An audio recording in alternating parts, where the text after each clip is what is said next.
करते। वेद कतेब झूठे ना भाई, झूठे हैं जो समझे नाही। ये वेद झूठे को ना तो सुनी सुनाई लोक वेद दंत कथा बना रहे थे, भगवान निराकार है निराकार है, उसका प्रकाश प्रकाश देखा जाता है। अरे भगवान बिना प्रकाश क्या का देखा? अब कोई कहे सूर्य निराकार है, सूर्य का प्रकाश देखा जा सकता है? कोई मेल खाई बात कभी भी नहीं। ये तो अंधों की बात, अंधों से सुनी हुई, अंधे ही आगे प्रचारक बने हुए हैं। आंखें वाला ये नहीं कह सकता कि सूर्य निराकार है, सूर्य का प्रकाश ही देखा जा सकता है। अब रामानंद जी भी ये कहने लगा कि ये भगवान, इससे सिद्ध है कि वेद तो झूठे हैं फिर, क्योंकि हम वेदों में तो परमात्मा निराकार लिखा है। कबीर परमात्मा बोले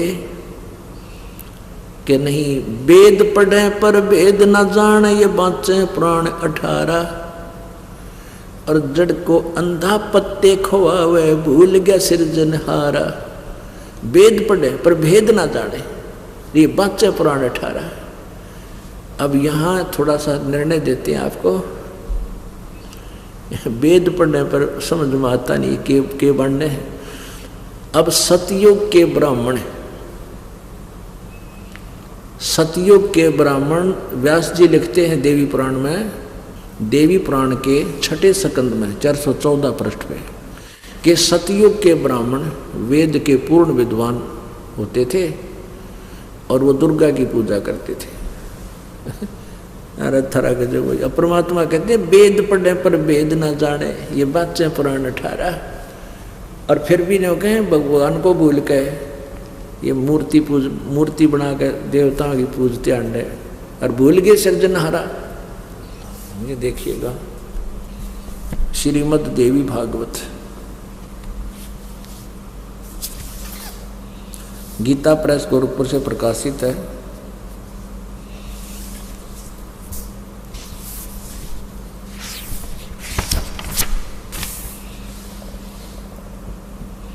संपादक हनुमान प्रसाद पोदार, चिमनलाल गोस्वामी।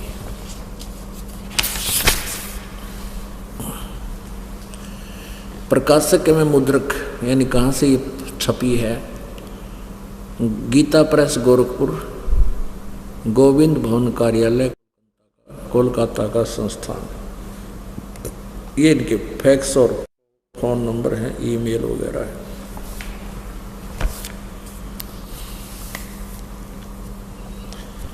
चार 414 पृष्ठ पे 6ठा स्कंद,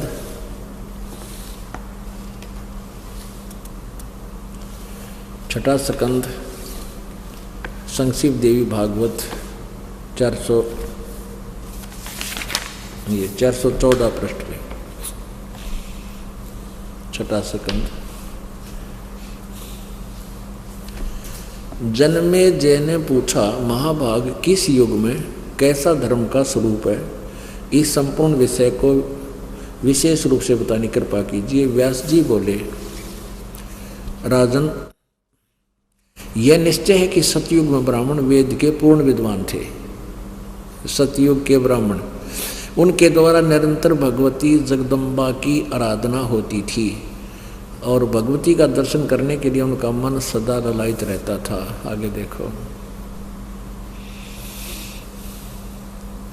प्रत्येक गांव में शक्ति मंदिर का उद्घाटन हो, प्रत्येक गांव में दुर्गा का मंदिर बने, इस विषय की उनमें के मन में बड़ी उत्सुकता थी। और यहाँ देखो, ये तो सतयुग के ब्राह्मणों के बारे में। अब ये कलयुग वाले के बारे में देखो क्या लिखा है। धर्म की यही सतीथि त्रेता में रही, परंतु कुछ ह्रास हो गया। सतयुग की जो सतीथि थी वह द्वापर में विशेष रूप से कम होगी। राजन, व्यास जी बता रहे हैं, राइटर ऑफ द पुराण, राजन, उन प्राचीन युगों में जो राक्षस समझे जाते थे वे कलयुग में ब्राह्मण माने जाते हैं। काट दिया रोग सारा ही, क्योंकि अब के ब्राह्मण प्राय पाखंड करने में तत्पर रहते हैं, दूसरों को ठगना, झूठ बोलना और वैदिक धर्म कर्म से अलग रहना कलयुगी ब्राह्मणों का स्वाभाविक गुण बन गया। अब क्या बता रहे हैं कि सतयुग के ब्राह्मण वेद के पूर्ण विद्वान थे और दुर्गा की पूजा करते थे, और वेदों में दुर्गा की पूजा के तो नामो निशान नहीं। पूरे वेदों में ये लिखा भी एक ओम नाम का जाप करो, बाकी गुणगान परमपिता परमात्मा के भी और ब्रह्म तक की भी जानकारी दी हुई है। अपने आत्मा और थोड़ा सा दिखाते हैं। अपरमात्मा कबीर जी अपनी प्यारी आत्मा अर्थात अपने गुरुजी रामानंद जी को गुरु बना करके उसका भ्रम मिटा रहे हैं। अब गुरु मर्यादा, वैसे रामानंद जी बहुत शर्मिंदा होते थे कि आप मुझे गुरु जी मत कहो भगवान, लेकिन कबीर जी ने उनको बता दिया था परमेश्वर ने कि स्वामी जी मैं जैसे कहूँ ऐसे करो, नहीं तो आने वाले समय में काल का दाव लग जाएगा। लोग न्यों क्या करेंगे कबीर जी का कि कोई गुरु था, कोई आवश्यकता नहीं गुरु की। जैसे ये राम सुखदास जी हुए हैं, इस गीता प्रेस गोरखपुर के वो मेरे ख्याल संचालक प्रवर्तक भी बताए जाते हैं, वो तो यही कहा करते थे बीच में गुरु की कोई आवश्यकता नहीं, सीधा श्री कृष्ण से ध्यान लगा लो बस। तो ये समस्या पैदा हो जाती और मोक्ष कति नहीं होता है। गुरु जी के बिना कोई भी मार्ग भक्ति का सफल नहीं हो सकता। तो इसलिए उनको कहा करते आप बोलो ना, मेरा मिशन खराब हो जाएगा। आपकी मैं हर भावना को समझता हूँ, लेकिन आप औपचारिक रूप से मेरे गुरु बने रहना। ऐसे वो गुरु जी बने हुए थे। अब रामानंद जी को परमात्मा समझा रहे हैं कि आप भी वेद नहीं समझ सके, आप तो समझोगे कहाँ, सतयुग त्रेता द्वापर के ब्राह्मण नहीं समझ सके। आपकी तो क्या बुनियाद है कि आप समझ जाओ। अब देवी पुराण दिखाया तो रामानंद जी सुन्न हो गए, और सचमुच ये तो ऐसा लिखा है, और वो भी ब्राह्मण था, रामानंद जी ब्राह्मण थे। अब परमात्मा ने बताया कि आपके विष्णु जी को भी ज्ञान नहीं था वेदों का, आपको तो होगा कहाँ से जिसको आप इष्ट मानते थे। परमात्मा ने बताया कि देखो श्रीमद् देवी भागवत और प्रथम स्कंद में, ये वही श्रीमद् देवी भागवत है, 28-29 पृष्ठ पे है। पहला स्कंद और पृष्ठ नंबर संक्षिप्त देवी भागवत 28 पृष्ठ पे नीचे देखिएगा। नारद जी और व्यास जी, राइटर ऑफ द पुराण, बात हो रही है, आपस में चर्चा है। नारद जी ने कहा महाभाग व्यास जी, इस विषय में जो पूछ रहे हो ठीक यही प्रश्न मेरे पिताजी ने भगवान श्री हरि से किया था, विष्णु जी से। देवादिदेव भगवान जगत के स्वामी हैं, लक्ष्मी जी उनकी सेवा में उपस्थित रहती हैं, दिव्य कौस्तुमणि उनकी शोभा बढ़ाती है, वे शंख चक्र गदा पद्म लिए रहते हैं, पीतांबर धारण करते हैं, यानी 4 भुजाएं हैं। ये विष्णु जी के विषय में। वे चराचर जगत के आश्रय दाता हैं, जगत गुरु एवं देवताओं के भी देवता हैं। ऐसे जगत प्रभु भगवान श्री हरि महान तप कर रहे थे, उनकी समाधि लगी थी। यह देखकर मेरे पिताजी ब्रह्मा जी को बड़ा आश्चर्य हुआ।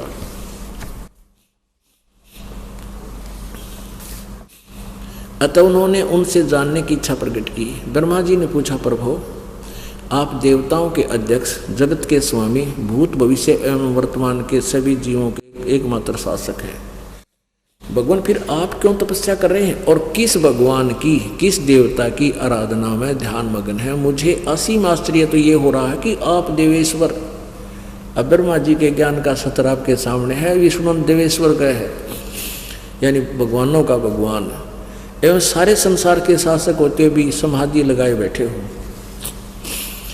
ब्रह्मा जी की ये विनित वचन सुनकर भगवान श्री हरि उनसे कहने लगे। अब विष्णु जी कहता है ब्रह्मन सावधान होकर सुनो, मैं अपने मन का विचार व्यक्त करता हूँ। देवता दानव मानव सब यही जानते हैं कि तुम सृष्टि करते हो, मैं पालन करता हूँ, संकर संहार किया करते हैं, किंतु फिर भी वेद के पारगामी पुरुष अपनी युक्ति से यह सिद्ध करते हैं कि रचने पालने और संहार करने की ये योग्यता जो हमें मिली है इसकी अधिष्ठात्री शक्ति देवी है।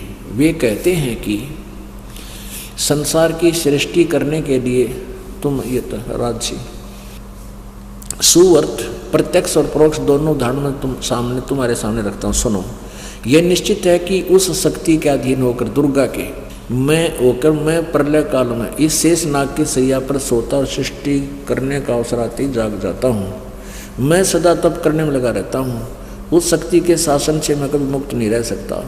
कभी अवसर मिला तो लक्ष्मी के साथ सुखपूर्वक समय बिताने का सौभाग्य प्राप्त होता है। मैं कभी तो दानवों के साथ युद्ध करता हूँ। ओह, तन दर सुखिया कोई ना देखा, जो देखा सो दुखिया हो। परमात्मा की ये वाणी भी यहाँ चित्रार्थ होती है। विष्णु जी करें, मैं कभी तो दानों के साथ युद्ध करता रहता हूँ और मैं सदा तप करने में लगा रहता हूँ। और कभी तो तप करता हूँ, दानों के साथ युद्ध करता हूँ और अखिल जगत को भय पहुंचाने वाले दैत्यों के विकराल शरीरों को शांत करना मेरा परम कर्तव्य हो जाता है। अब यहाँ कमाल कर दिया, मुझे सब प्रकार से शक्ति यानी दुर्गा के अधीन होकर रहना पड़ता है। उन्हीं भगवती शक्ति का मैं निरंतर ध्यान किया करता हूँ। ब्रह्मा जी, मेरी जानकारी में यानी मेरे आध्यात्मिक जितना मुझे ज्ञान है, इन भगवती शक्ति से बढ़कर कोई देवता नहीं कि दुर्गा से ऊपर मेरी जानकारी में कोई परमात्मा नहीं है। ये फाइनल गॉड है। अपुण्यात्मा, ये है वो खजाना जो हमारे सदग्रंथों में लिखा है।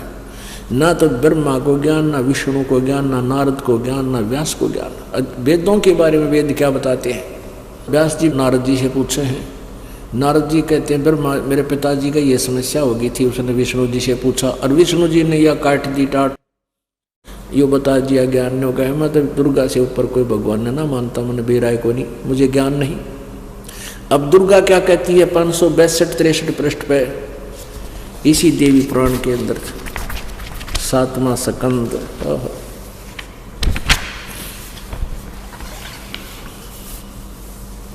देखिएगा ये 7वां स्कंद संक्षिप्त देवी भागवत 562 पृष्ठ पे 562 पृष्ठ पे।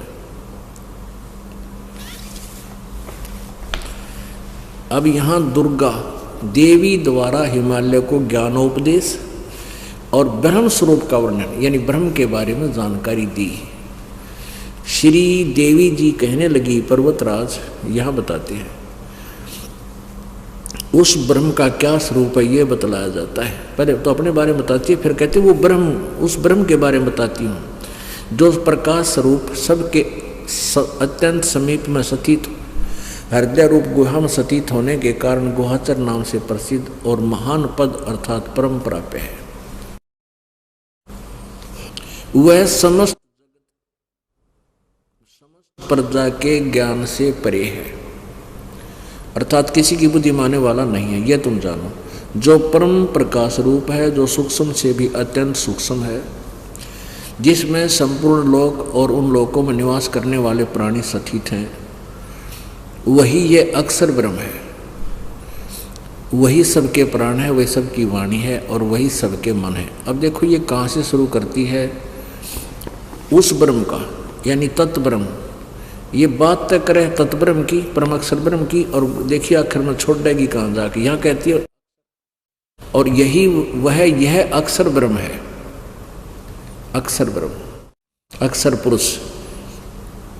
वही सबके प्राण है, वही सबकी वाणी है और वही सबके मन है, वही परम सत्य और अमृत अविनाशी, अमृत अविनाशी तत्व है। सौम्य, उस वेदने योग्य लक्ष्य का तुम वेदन करो, मन लगाकर उसमें तन्मय हो जाओ। कैसे? सौम्य, उपनिषदों में कथित महान अस्त्र रूप धनुष लेकर उस पर उपासना द्वारा तीक्ष्ण किया हुआ बाण संधान करो। बाण संधान करो और फिर भावानुगत चित्त के द्वारा उस बाण को खींचकर उस अक्षर रूप ब्रह्म को ही लक्ष्य बनाकर वेदन करो। अब यहाँ क्या ले आई? परवण माने ओम धनुष है और जीवात्मा बाण है और ब्रह्म को उसका लक्ष्य कहा जाता है। अब यहां स्पष्ट किया है कि परवण ओम धनुष है और जीवात्मा बाण है और ब्रह्म को उसका लक्ष्य कहा जाता है। यानी साधक ओम का जाप करे और ब्रह्म प्राप्ति की चेष्टा करे, इसका सीधा सार्थ है। आगे देखो, उस एकमात्र परमात्मा को ही जाने, दूसरी सब बातों को छोड़ दे। यानी अपने बारे में कह रही है कि कोई भी मेरी भी पूजा मत करो, केवल उस परमात्मा की यानी ब्रह्म की साधना करो ओम का जाप करके। यही अमृत रूप परमात्मा के पास पहुंचाने वाला पुल है। संसार समुद्र से पार होकर अमृत स्वरूप परमात्मा को प्राप्त कराने का एक सुलभ साधन है।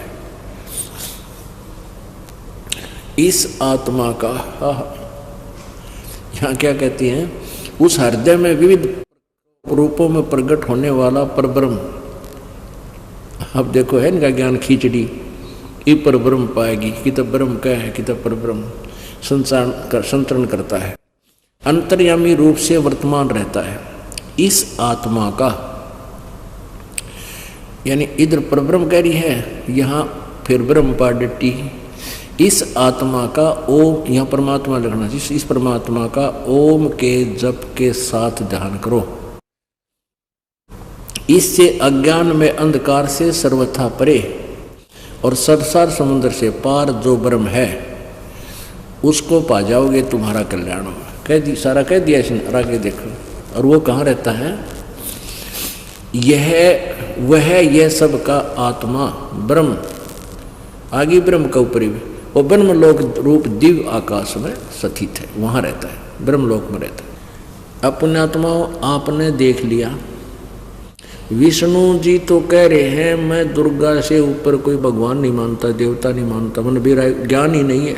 और दुर्गा कह रही है कि उस ब्रह्म का जाप करो, उसका ओम नाम है, वो ब्रह्म लोक में रहता है। अब पुण्यात्माओं, गीता जी अध्याय नंबर 8 के श्लोक नंबर 13 में ये गीता ज्ञानदाता ब्रह्म श्री कृष्ण जी में प्रवेश करके बोल रहा है। ये कहता है कि ओम इति एक अक्षरम ब्रह्म व्यवहारन माम अनुसमरण ये प्रयाति तजम देहम स याति परमाम गति। मेरा एक मुझ ब्रह्म का, माम ब्रह्म, मुझ ब्रह्म का एक ओम अक्षर है, उच्चारण करके सिमरण करने का, और जो इसका अंतिम श्वास शरीर त्यागते समय इसका सिमरण करता हुआ जाता है, शरीर छोड़ते समय, तो स याति परमाम गतिम, वो ओम नाम से मिलने वाला जो लाभ है वो प्राप्त होता है। वो कहाँ जाता है, वो ब्रह्म लोक में जाता है, ओम नाम का जाप करने वाला। गीता जी अध्याय नंबर 8 के श्लोक नंबर 16 में लिखा है कि ब्रह्म लोक पर्यंत ये सभी जन्म और मृत्यु में है, यानी सबका पुनर्वृत्ति होती है। ब्रह्मलोक में गए हुए प्राणी भी फिर दोबारा पुण्य समाप्त होने पर पृथ्वी लोक पर 84 लाख योनियों में फिर आते हैं। गीता ज्ञानदाता ब्रह्म चौथे अध्याय के 5वें श्लोक में और दूसरे अध्याय के 12वें श्लोक में, चौथे अध्याय के 5 और 9 श्लोक में स्पष्ट करता है कि अर्जुन, मेरे भी जन्म होते हैं, तेरे भी होते हैं, पहले भी थे और आगे भी होंगे, अब भी हैं। अर्थात मैं भी नासवान हूं, तुम भी नासवान हो। फिर गीता जी अध्याय नंबर 18 के श्लोक नंबर 62 में कहा कि अर्जुन, तू सर्वभाव से उस परमेश्वर की शरण में जा जिसकी कृपा से तू परम शांति और सनातन परम धाम को प्राप्त होगा। गीता जी अध्याय नंबर 2 के श्लोक नंबर 17 में कहा कि अर्जुन, अविनाशी तो उसको जान जिसको मारने में कोई समर्थ नहीं है, जिसने सब ब्रह्मांडों की रचना की है। गीता जी अध्याय नंबर 15 के श्लोक नंबर 1 से 4 में कहा कि अर्जुन, ऊपर को जड़, नीचे को तीनों गुण रूपी शाखा वाला ये उल्टा लटका संसार रूपी वृक्ष है। और जो संत इसके सभी पार्ट्स बता देगा, तना कौन है, डार कौन है, जड़ कौन है, शाखा क्या है, तो वो तत्वदर्शी संत है। गीता जी अध्याय नंबर 4 के श्लोक नंबर 34 में कहा कि जो चौथे अध्याय के 32वें श्लोक में जिस सच्चिदानंद घन ब्रह्म की वाणी के विषय में उस तत्व ज्ञान के बारे में बताया है कि उसमें बहुत विस्तार से ज्ञान लिखा हुआ है, यज्ञों के बारे में जानकारी दी हुई है। उस ज्ञान को तू तत्वदर्शी संतों के पास जाकर समझ। तो तत्वदर्शी संत कैसा होगा, 15वें अध्याय के प्रथम श्लोक में बताया कि जो उल्टे लटके हुए संसार रूपी वृक्ष के सभी पार्ट्स ऑफ द बॉडी बता देगा, पार्ट्स ऑफ द ट्री। तो परमात्मा ने 600 वर्ष पहले अपनी वाणी बता रखा कबीर जी ने, अक्षर पुरुष एक पेड़ है, निरंजन वा की डार, और तीनों देवा शाखा है, ये पात रूप संसार। अपने आत्माओं, अब गीता ज्ञानदाता ब्रह्म क्या बता रहा है कि जब तत्वदर्शी संत तुझे मिल जा, 15वें अध्याय के 1 से 4 का एक संक्षिप्त सावरण बता रहा है दास। सारांश ये बनता है कि उसके पश्चात उस परमेश्वर के परम पद की खोज करनी चाहिए, जहां जाने के बाद फिर लौटकर संसार में साधक कभी नहीं आता, यानी पूर्ण मोक्ष प्राप्त होता है। और जिस परमात्मा ने, यानी गीता ज्ञानदाता से कोई और है वो भगवान, जिस परमेश्वर से संसार रूपी वृक्ष की प्रवृत्ति विस्तार को प्राप्त हुई है, अर्थात जिसने सारे ब्रह्मांडों की रचना की है, और मैं उसी की शरण हूं, उसी की पूजा करनी चाहिए। गीता जी अध्याय नंबर 15 के श्लोक नंबर 16 और 17 में 3 परमात्मा है। एक ये अक्षर पुरुष ब्रह्म, एक अक्षर पुरुष ये परब्रह्म, और एक परम अक्षर ब्रह्म यानी परम अक्षर पुरुष पूर्ण परमात्मा सत्य पुरुष। इन तीनों की महिमा न्यारी न्यारी बताई है। 15वें अध्याय के 16वें श्लोक में कहा है कि ये इस संसार में मिट्टी वाले लोकों में अक्षर पुरुष और अक्षर पुरुष यानी ब्रह्म और परब्रह्म, ये 2 भगवान हैं। और इनके लोकों में इनके अभी शरीर और इनके अंतर्गत जितने प्राणी हैं सबका स्थूल शरीर सब ये तो नाशवान है, और जीवात्मा अविनाशी कहलाती है। 15वें अध्याय के 17वें श्लोक में कहा कि अविनाशी उत्तम पुरुषत्व अन्य है, वो परमात्मा तो कोई और है, वो जो श्रेष्ठ भगवान है, जो तीनों लोकों में प्रवेश करके सबका धारण पोषण करता है, वो अवैश्वर है, वो अविनाशी परमात्मा है, यानी वो ब्रह्म से कोई और है। गीता जी अध्याय नंबर 8 के श्लोक नंबर 1 में अर्जुन ने पूछा कि जो परमात्मा आपने 7वें अध्याय के 29वें श्लोक में जिस तत्ब्रह्म के बारे में कहा है, उस परमात्मा के बारे में बताया है कि उसको जानने के बाद और सारे अध्यात्म ज्ञान से परिचित होने के उपरांत, सब कर्मों से परिचित होने के उपरांत साधक केवल जन्म जरा और मरण से छूटने का ही प्रयत्न करता है और कुछ नहीं चाहता। तो किम तत्ब्रह्म 8वें अध्याय के प्रथम श्लोक में पूछा, वो तत्ब्रह्म है कौन? 8वें अध्याय के 3रे श्लोक में गीता ज्ञानदाता ब्रह्म ने कहा कि वो परम अक्षर ब्रह्म है। अपने पाने का मंत्र उसने बता दिया। 8वें अध्याय के 13वें श्लोक में मेरा ओम मंत्र है। 17वें अध्याय के 23वें श्लोक में बताया कि ओम तत्सत इति निर्देश ब्रह्मण त्रिविद समर्थ है।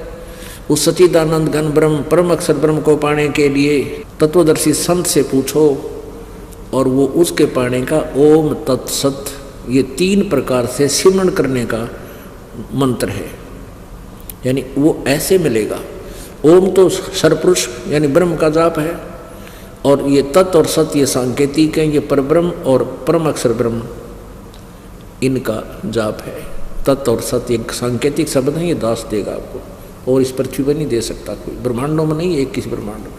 पुण्यात्मा परमात्मा क्या बताते हैं, जग सारा रोगिया रे, जिन सतगुरु वैद न जाण्या, जग सारा रोगिया रे, जग सारा रोगिया रे, जिन सतगुरु वैद न जाण्या, जग सारा रोगिया रे। जन्म मरण का रोग लग्या है, तृष्णा बड़ी खासी, जन्म मरण का रोग लग्या है, तृष्णा बड़ी खासी।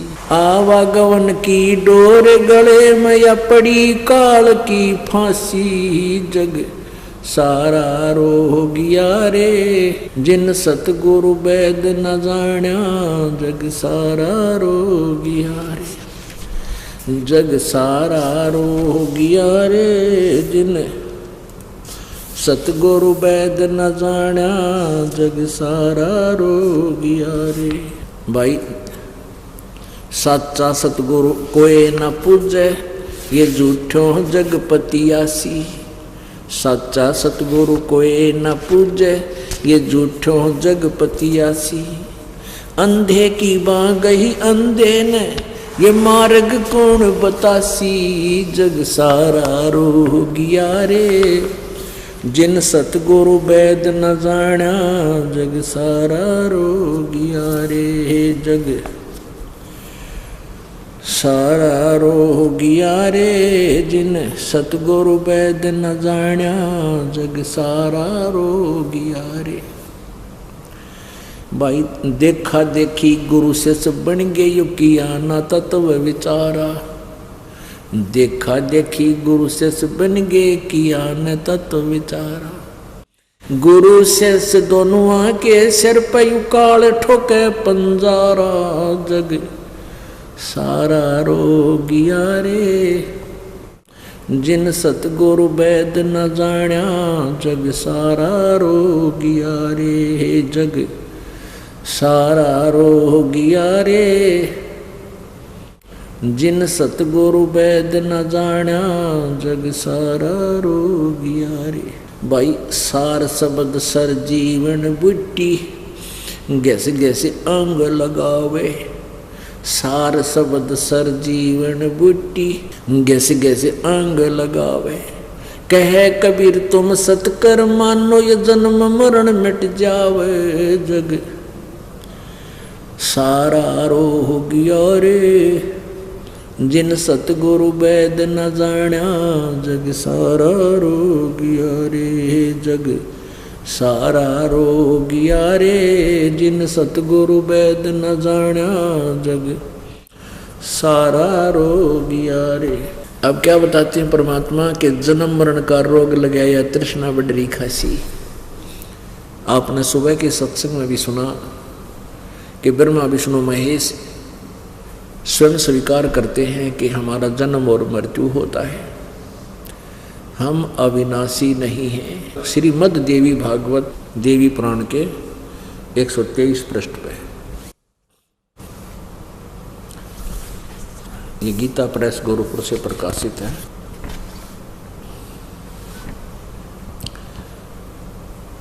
संपादक हनुमान प्रसाद पोदार, चिमनलाल गोस्वामी, और गीता प्रेस गोरखपुर से प्रकाशित है।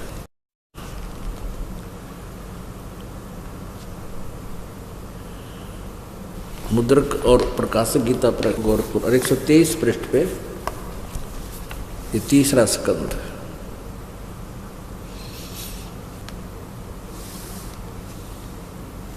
विष्णु जी कह रहे हैं दुर्गा के बारे में, अपनी माँ के बारे में, तुम शुद्ध स्वरूपा हो, ये संसार तुम्हें से उद्वासित हो रहा है। मैं ब्रह्मा और शंकर हम सभी तुम्हारी कृपा से विद्यमान हैं। हमारा आविर्भाव मन जन्म, तिरोभाव मन मृत्यु हुआ करता है।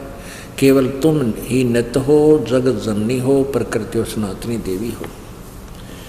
भगवान शंकर बोले, देवी यदि महाभाग विष्णु तुम्ही से प्रकट हुए हैं तो उनके बाद उत्पन्न होने वाले ब्रह्मा भी तुम्हारे बालक हुए, फिर मैं तमोगुणी लीला करने वाला शंकर क्या तुम्हारी संतान नहीं हुआ?